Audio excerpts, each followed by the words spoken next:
Akola sente mwana wa mama, tojja kadiwa, tojja kulabika bubi, tojja kufuna stress, ojja kuwangala nga jjajja wa Bobby Kyagulanyi. Tukwaniriza naterako mukutu gwaffe omuganzo gomanyikiddwa nga Uganda mu Kamuli amanya ne Dobos Pampita Ntambi Chimso at number one rich boy Maxudi Junior. Olwo kuba nti otambula naffe mwana wa mama, olwo kuba nti osubscribe, olwo kuba nti otwagala akekasero okuba nti naffe tukutuusaako ebyo byobadde tomanya ebitambula mu entertainment industry Uganda, n'okuba nti aweke mpingira wano nga tukutuusaako ebintu ebyenjawulo. Nkugambye nti mwana wa mama yenna akugoba yes wabanga atambula wekuba kudduka misinde ye akongoja because wamuleka dda amayiro 10 era nga mukumanya gwe asinga okuba nti ategeera kugambye fere wano twakugamba nti tukutuusaako ebyo ebintu ebinene bye babuusa amaaso kyokka nga nsonga nkulu kyova olaba ffe twasala wano okuba nti tubikutuusaako. Olunaku lwaleero atukuletedde mwana muwala amanyikiddwa nga Bobby Kyagulanyi. Nkiddamu olunaku lwaleero nkuletedde mwana muwala amanyikiddwa nga Bobby Kyagulanyi. Bobby Kyagulanyi Tungo ngono ye mutala wa Bobi Wine. Abasinga mubadde mwebuuza Bobby obuso obutono yabujjawa ne kaskini akatono n'okuba nti ali silimu mami akumbe ng'ekyama temukimanyi. Bobby olunaku lwaleero yavuddeyo natulaga wa gye yajja okuba nti alabika nga baby n'okuba nti kaskini ke kali so clear, nice and lovely ate nga akyali famu yadde nga azadde abaana almost balinga abaana. Yes, Bobby akyalabika mbooko nate nga ekyama tekiri mulala. Famire y'aba Bobby yonna ogitunuulira yonna ya tabbo. Jjajjawe ku myaka 94 w'omutunulirako omwana wa mama ojja kakasa nti akola ssente bwe yagale omwavu asaana kufa omwavu talina kubeera mu nsi eno. Bobby ku myaka 94 jjajjawe gy'alina oyinza okulowooza omusajja ono ali ku myaka 62. Nkugambye ne President Museveni asinga jjajja wa Bobby obukulu ng'obagase because President waffe ali mu 7 oli ali wa 94 naye oyinza okulowooza nti muvubuka ali ku myaka 54 era nga Bobby yavuddeyo neyewana n'agamba nti nze bulijjo mubadde mwebuuza mbu Bobby lwaki sikula, lwaki sigejja, lwaki sikoga, lwaki ndi slim mami bwe nti lwaki obusoba nga butono n'ebisigadde naye ng'ate mwerabidde nti ndina ekyama kye nasirikiredde era ng'ekyama kye yasirikiredde akekasera okuba nti naye yakijja n'okuba nti atumulisaako. Lwabadde nnaku lwaleero omukyalo oyo n'avaayo na posting ekifaananyi wali ku Instagram nga postinze ne jjajjawe era nga toyinza kuba nti obaawula Bobby ne jjajjawe omusajja, toyinza kuba nti obaawula bannanga. Omusajja oli oyinza okulowooza photocopy ya Bobby Kyagulanyi era nga ku myaka 94 gy'alina oyinza okulowooza omusajja ono yes ali ku myaka nga 45. yadde nga abantu babadde bebuuza nti Bobby wagwan, Bobby omukyalo ono yafuna kyuma, yafuna ki? Bobby agamba nti ye kye basooka okukola okwewala nti okwewala stress n'okukola okwewala okaddiwa mangu basooka ne bawewala stress okuba nti bakola nnyo okuba nti bakola nnyo okuba nti bava mu mbeera embi.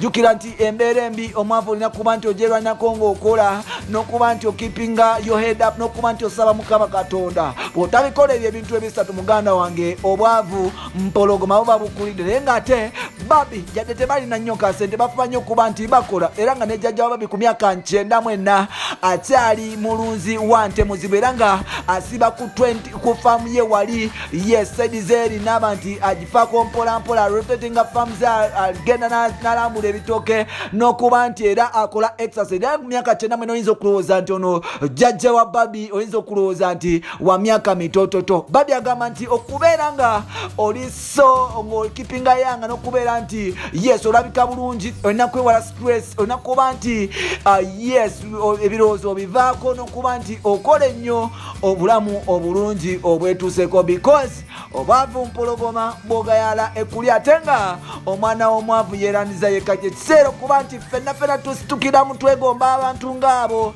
ne tuvayo ne tukyama because omusajja oli ku myaka 94 wallahi oyinza okulowooza wa myaka 3 kumbe ng'ate waliwo n'omuvubuka ali eyo nonecho nga wa myaka mitototo naye nga alabika bakadde ng'ensonga eva kuti yagayala obwavu empologoma ne bumuli ate nga yekubagisa instead of okuzukuka ku makya natandika okuba nti akola Babi agamba nti yetyama kiri mu kukola n'okuba nti wejjako stress okulabika obulungi kogata n'okuba nti okola physical era nga bw'omutunulira ye Babi Kyagulanyi oyinza okulowooza mwana muto. Babi alina abaana bangi okuli Solomon, Suubi n'abasigaddewo era nga abaana bano bwebatunula oyinza okulowooza tebava mu Babi because Babi oyinza okulowooza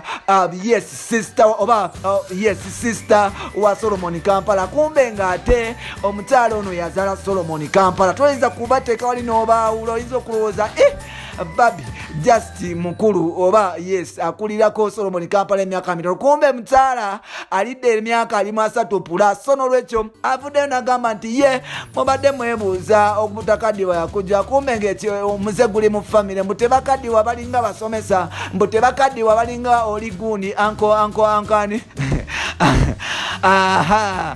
mbu tebakaddiwa balinga Uncle Joel omanyi Uncle Joel ali ku myaka 7 naye nzo kulowooza naye ali ku myaka oba 25 oba 3 Uncle Joel naye takaddiwa. So ne Babi agambye nti bo okubeera nga Uncle Joel basooka kuba nti bakola nnyo n'okuba nti bejjako stress n'okuba nti ebintu ebiganye babikwasa Mukama Katonda y'ensonga lwaki balabika nga we bali era nga Babi Kyagulanyi yavuddeyo mpolampola n'atulagako ku jjajjaawe ng'oyinza okulowooza mwana muto. Then bw'obanga okyalina bazadde bo muganda wange kaseera okuba nti munange obagalira ddala because abazadde abo kintu kikulu ata jjajjaawo ata sengaawo ata antiwo no matter what ng'obalina abazadde abo kyabbeeyi ne waba nga takuzaala naye nga at least is your parent oba nga your guardian nsuubira kiba kyamaanyi nnyo because abantu bangi abatalina bazadde ate nga bw'obula omuzadde muganda wange obulamu sometimes buba bwangu naye ng'ate be tulina okuba nti tubavaluwinga yadde nga si yakuzaalira ddala naye yadde nga si yakuzaalira ddala naye nga waali muvaluwinge because omuzadde tagulwa omuzadde tasuubulwa